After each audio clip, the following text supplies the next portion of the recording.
चंद्रयान-3 को लेकर उम्मीद लगाए करोड़ों भारतवासियों के लिए बुरी खबर।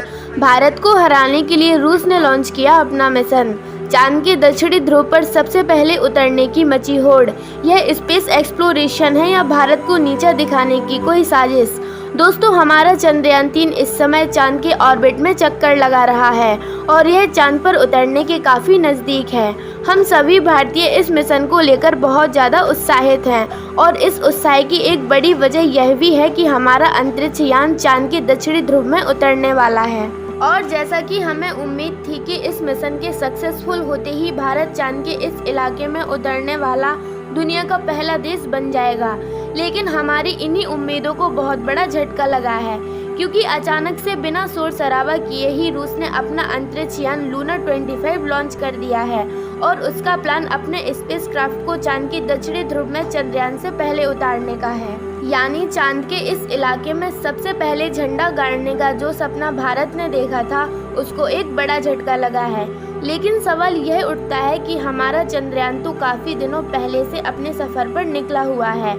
ऐसे में रूस का यह यान हमसे चांद पर पहले कैसे पहुंच सकता है? क्या एक ही जगह जाने में दो मिशन आपस में टकरा नहीं जाएंगे? और सबसे बड़ा सवाल यह है कि रूस ने अभी इस समय अचानक से इस मिशन को क्यों लॉन्च किया, जबकि उसने चांद पर अपना पिछला मिशन 47 साल पहले ही भेज दिया था। क्या यह भारत के खिलाफ कोई साजिश है? इन सभी सवालों का जवाब हम आपको आज के इस वीडियो में देने वाले हैं, इसलिए वीडियो को बिना स्किप किए अंत तक जरूर देखिएगा। दोस्तों, जैसा कि हम सबको पता है, हमारे चंद्रयान-3 ने 14 जुलाई के दिन चांद पर फतेह करने के इरादे से उड़ान भरी थी और जब से यह मिशन लॉन्च हुआ है, इसरो ने कई कीर्तिमान स्थापित किए हैं।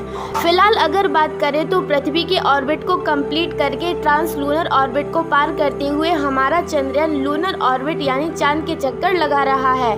इसरो के प्लान के मुताबिक 16 अगस्त को चांद की 5वीं कक्षा पूरी करने के बाद इसकी ऑर्बिटिंग स्टार्ट करनी है और उसके बाद हमारा विक्रम लैंडर अपने रोवर और बाकी दूसरे उपकरण को लेकर बड़ी ही सावधानी से 23 और 24 अगस्त के दिन चांद की सतह पर उतर जाएगा।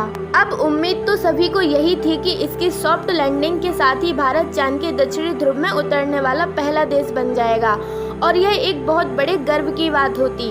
लेकिन रूस की स्पेस एजेंसी रोसकॉसमॉस ने भारत की उम्मीदों पर पानी फेरने वाला काम किया है। जैसा कि हमने बताया, रूस बिना कोई ढोल नगाड़े पीटे बड़ी ही शांति से अपना लूनर 25 मिशन को लॉन्च कर दिया है और रोसकॉसमॉस के प्लानिंग के मुताबिक उनका यह स्पेसक्राफ्ट चांद से पहले चांद के दक्षिणी ध्रुव पर उतर जाएगा। अब यह सब कैसे पॉसिबल होगा और क्या रूस ने सिर्फ भारत को पीछे करने के लिए यह मिशन लॉन्च किया है? यह जानने से पहले चलिए रूस के इस मिशन के बारे में थोड़ा समझ लेते हैं।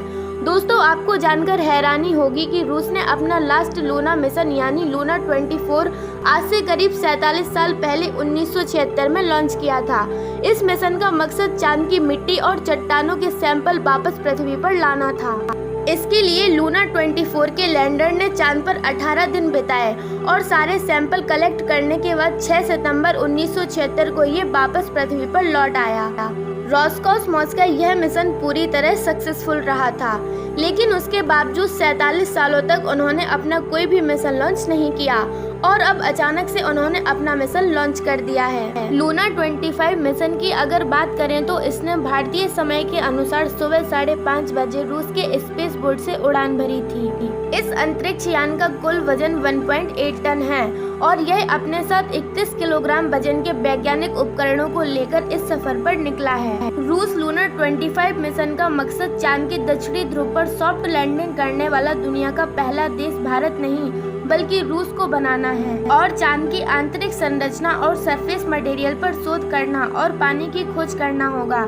इसके लिए चांद की सतह पर करीब 6 इंच गहरा गड्ढा खोदकर वहां से सैंपल निकालना होगा और फिर उसमें जमे हुए पानी की खोज करेगा, जो कि चांद पर मानव जीवन पनपने के लिए बहुत महत्वपूर्ण है।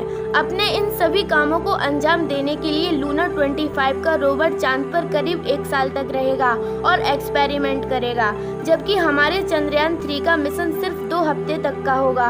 अब बहुत से लोगों के मन में यह सवाल भी उठ रहा है कि रूस के अंतरिक्ष यान हमारे चंद्रयान के लिए कोई बाधा तो नहीं पड़ेगा, क्योंकि दोनों मिशन तकरीबन एक ही समय पर चांद के एक ही इलाके पर होने जा रहे हैं। इस पर उसके स्पेस एजेंसी की तरफ से यह कहकर आश्वासन दिया गया है कि दोनों मिशन एक दूसरे के रास्ते में बिल्कुल भी नहीं आएंगे, क्योंकि चांद का दक्षिणी ध्रुव बहुत बड़ा है और उस पर सारी स्पेस एजेंसी एक साथ एक ही समय पर अपने मिशन को भेज सकती हैं।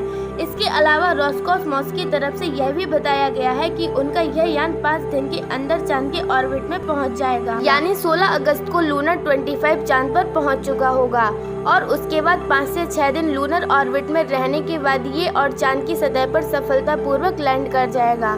इसका सीधा मतलब यह है कि अगर सब कुछ सही रहा तो लूनर 25 हमारे चंद्रयान से करीब 1 या 2 दिन पहले ही चांद की सतह पर उतर चुका होगा और ऐसा करते ही चांद की दक्षिणी ध्रुव पर पहुंचने वाले देश का नाम सबसे ऊपर आ जाएगा। लेकिन सवाल यह उठता है कि चंद्रयान से इतने दिनों बाद लॉन्च होकर भी लूनर 25 उससे पहले चांद पर कैसे पहुंच सकता है? आखिर ये कैसे पॉसिबल है? असल में दोस्तों, नासा और रोसकॉसमॉस जैसे एजेंसी और स्पेसक्राफ्ट काफी ज्यादा फास्ट और एडवांस होते हैं। इसके चलते चांद तक पहुंचने में ज्यादा समय नहीं लगता है।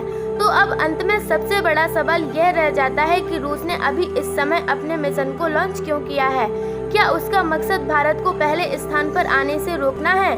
अब अगर हम रूस से सवाल करेंगे तो वह कभी भी ये नहीं कहेगा कि इस मिशन को लॉन्च करने के पीछे उसकी कोई ऐसी मंशा है। मगर इसका जवाब खोजने के लिए यदि हम इतिहास में थोड़ा पीछे जाएं तो चीज काफी हद तक साफ हो जाती है। दोस्तों, हम किसी पर आरोप नहीं लगा रहे, लेकिन रूस और अमेरिका का इतिहास कुछ ऐसा ही रहा है कि वह स्पेस एक्सप्लोरेशन के मामले में हमेशा पहले नंबर पर ही रहना चाहते हैं। यहाँ तक कि 1951 से लेकर 1975 के बीच स्पेस एक्सप्लोरेशन की फील्ड में अमेरिका और सोवियत यूनियन के बीच एक होड़ भी लगी हुई थी। दोनों ही देश कुछ भी करके आगे निकलना चाहते हैं। यहाँ तक कि इनकी शोध की वजह से बहुत से वैज्ञानिक, एस्ट्रोनॉट्स और बहुत से बेजुबान जानवर को भी अपनी जान गंवानी पड़ी थी। इतिहास में इस इवेंट को स्विच रेस का नाम दिया गया है। तब से यह दोनों देश इस फील्ड में खुद को सबसे आगे या कहें सबसे ऊपर रखना चाहते हैं। ऐसे में हमारा सोचना गलत नहीं होगा कि रूस में चांद के दक्षिणी ध्रुव पर सबसे पहले उतरने वाले देश बनने के लिए ही यह मिशन लॉन्च किया है। हालांकि इस मामले पर कुछ भी यकीन के साथ नहीं कहा जा सकता, क्योंकि देखा जाए तो रोसकॉसमॉस ने मूल रूप से अपने लूनर 25 मिशन को अक्टूबर 2021 के लिए प्लान किया था।